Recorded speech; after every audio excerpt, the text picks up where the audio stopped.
Hi folks, my name is Mr. Kuchak and I am your art teacher. Before we begin, let me go over our class rules. We have 3 rules at Elk Lake. Be ready, be responsible, be respectful. We are ready in the art room when we come in, sit in our assigned seats, and get quiet so that we can learn about art. We are responsible in the art room when we follow directions and take care of our supplies, and we clean up any of our messes. We are respectful when we use kind words like please and thank you, and when we value other students' artwork. Supplies you will need for today's lesson. Go ahead and pause the video if you need to.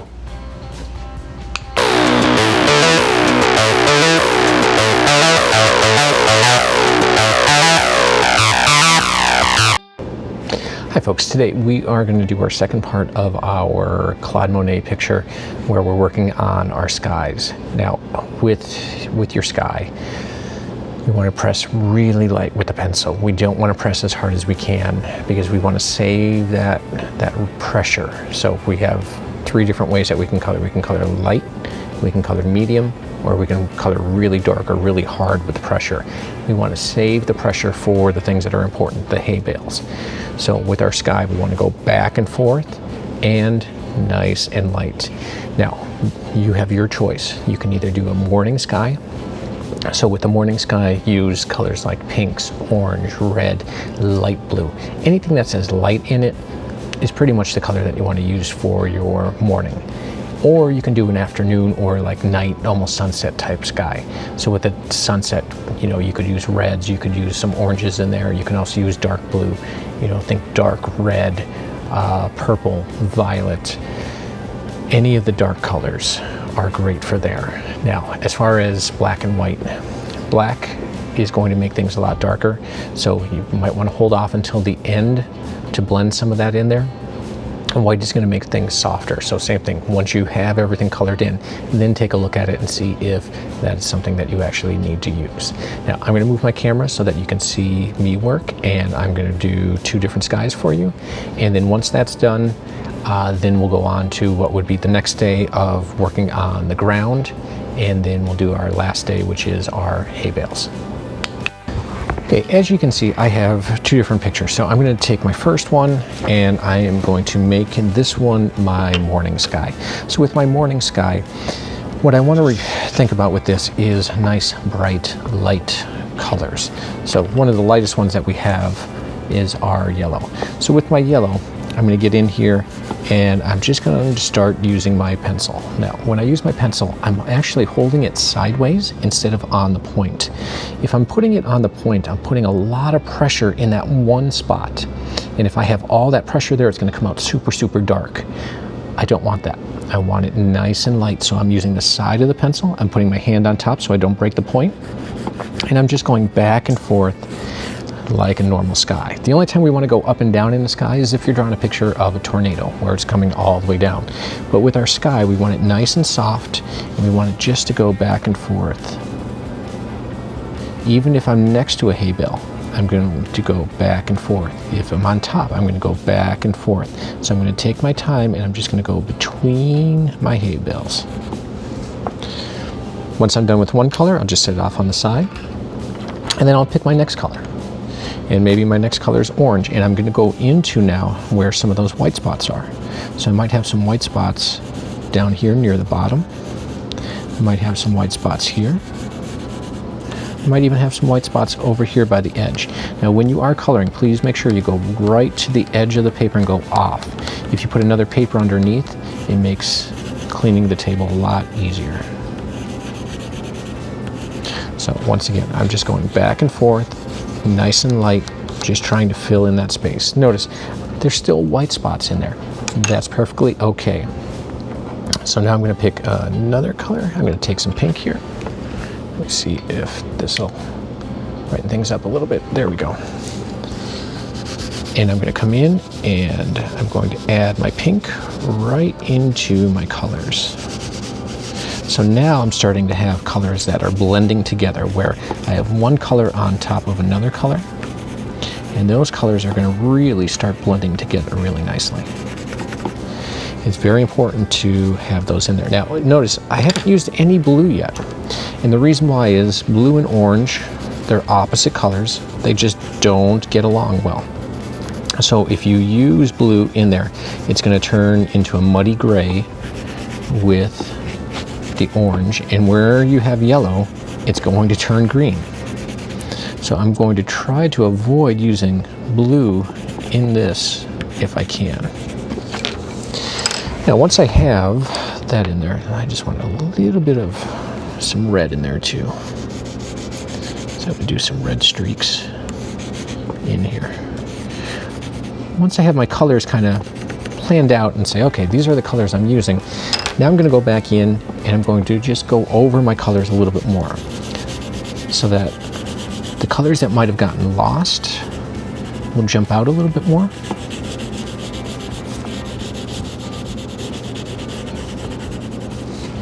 So once I have those in there, then I like to take my white. So I'll take my white pencil and I'll start at the bottom and I'll just start going back and forth. This acts almost like a smearing tool. And what it does is it blends the colors so that they're nice and soft. Also, by adding white to it, you're making what's called a tint. And a tint is a color that's a little bit lighter. So if you think of white, of red and pink. They are both the same color, it's just that pink is a tint of red. It has white added to it. So this will make a lot of tints in there, and it will make the colors a little bit softer. It'll help blend those colors together. And then when you're looking at it, you'll be able to see where any spots are missed too. So I'm going to work on this one in just a little bit, but first I wanted to show you if you chose to do a night sky. So if you chose to do a little bit more of a night sky, then what I would do is I would start off with probably my red. So I'm going to start off with some bands of red so that it looks like we're getting almost like a sunset. So I'm going to do some red here. I'm going to do some red behind my hay bales. Once again, back and forth. Even around these, I'm going back and forth. I'm not going up and down. You want to go back and forth so it looks like a real sky. Then I'm going to take a little bit of purple and I'm going to go up near the top where it's normally a little bit darker. So the top part of your sky, you want it a little bit darker than the bottom. But I'm going to bring some of that purple down. Now that's a little bit lighter purple than I wanted, so I can easily go over that with another purple, and that way I'll have a little bit deeper color than if I just used one color. So this is about two things. One, learning the color side to side, and number two, learning to mix colors. So we want our colors kind of blended together, but we don't want big streaks in here. We're still trying to color in our picture. We just don't want our pencil leaving huge streaks across here, because then you have to go back in and fill those in and try to get caught up with the other colors that are in there. And then I'm going to take some blue. And I'm going to come in here with some more blue, just to darken up that sky just a tiny, tiny little bit. And then, what color am I looking for? I'm looking for some of that red again. I just want some of those clouds to kind of blend a little bit more into that sky so that it looks a little bit more like a sunset. So I'm just going back and forth, filling in those spots, trying to get those colors to mix. And here you can see it's starting to do that. So what I would probably avoid is if you take your black and going over everything as hard as you pressed with the white. You know, use black where you really need to. If a spot's too light, maybe then add in some of that. But for the most part, I would stick with the blues and the violets. It's going to look a lot better. Now, the next step that we have is to do our ground. So with our ground, and I'll show you a finished version of this, just so that we don't spend the whole time you watching me color. Start with green. Start with green in both of them. So if it's the light one, start with the light green And I normally color grass the way that it grows. So this is a hill or it's a flat field. So it pretty much just goes back and forth. I'm going to come down over here next to my hay bales, and I'm going to get this all colored in with green. Just light green, but I'm going to get colored in with green. Once I have the green all done, then I'm going to go back into it with all of my sky colors, because that sky is going to reflect colors in there. So yes, I will use my yellow. I will use my orange. I will use my pink and my peaches. And those colors will all go into there. Now, I'm not going to go over it with white because I want those colors to kind of be a little bit darker, a little bit deeper. So we're after like a medium type pressure with this, with our hands. So what we should end up with is something that looks like this, where we have our sky done, and then we have a lot done with our ground. So let me show you the dark one. So with the darker one, I'm going to start off with my dark green. It's a little bit darker. So I'm going to come in and I'm going to add those just like I did before. I'm using the side of my pencil. I'm going back and forth. This isn't done. So just doing a big streak in there and saying, oh, well, it's colored in. It's not. We have to go back and forth and color that in, going right off the paper so that we don't have that kind of halo effect going around there. So we want to go right up next to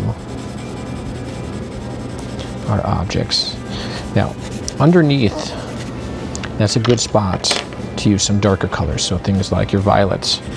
If you go underneath, it'll look a little bit more like a shadow and stuff in there. But once again, whatever colors I have in my sky, those are going to be reflected in my ground.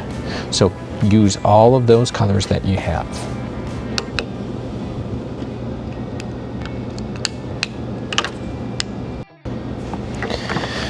So with our night sky, it should look something like this when we're done. So that we have our colors blended in there. We have our colors from our sky in our ground too. Once you have your sky and your ground colored in, then it's time for the last bit. And the last bit that we're going to do is coloring in the hay bales.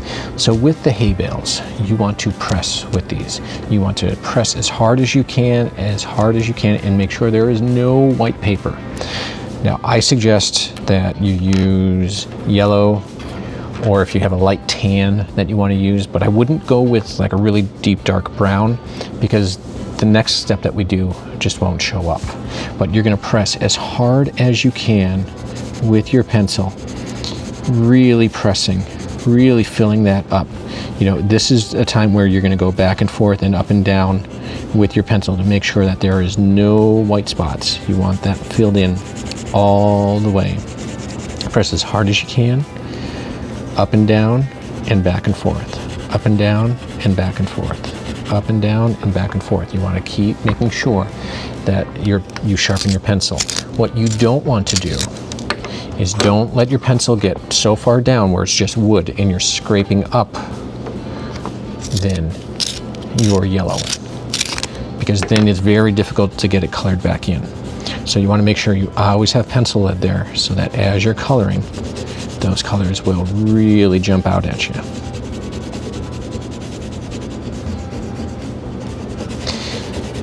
Now, I know you understand what I'm talking about here.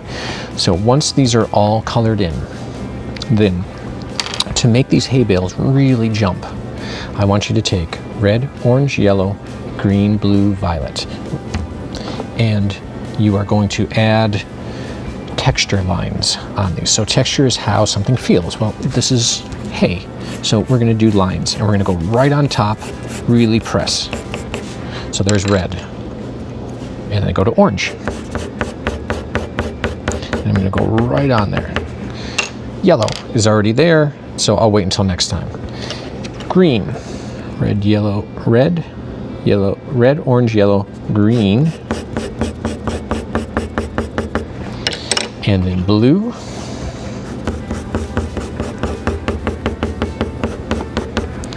And then violet. Let me see where my violet went. There it is.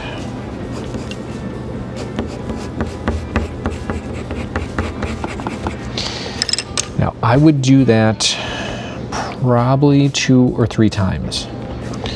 So then go back to red. You know, if there's some spots you missed, go back in and press. We want to see those lines. There's some red. Then I'm going to go once again back in with orange. This is my second time now. Orange. Then I'm going to go over with some yellow. Then I'm going to go over with some green.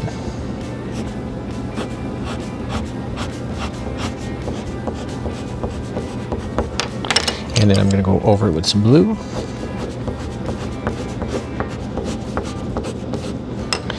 And then once again, I'll finish up with some violet. I didn't want to use this violet because the tip is pretty close there. So let me see if, there we go.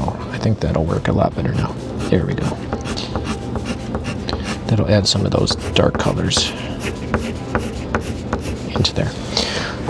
This way, your hay bales will really be able to kind of pop and jump out at you, and it's going to have the most color and the brightest colors in there too. So then, finish up your other hay bales the same way.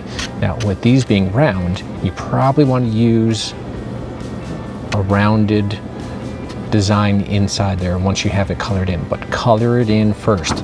Make sure it's colored in all the way so then that yellow is in the background and you don't have to try to fill in any little white spots. Once you have it all filled in, congratulations, you're done. So if you have a night one, same thing. If you have a day one, once again, color it in the same exact way. Get that color pencil in and then add all your other color pencils on top. Red, orange, yellow, green, blue, violet. Just go through the rainbow. Don't worry about white, don't worry about black, don't worry about brown in there. Just red, orange, yellow, green, blue, violet, and then that way you're done with this project. Great job. I will see you.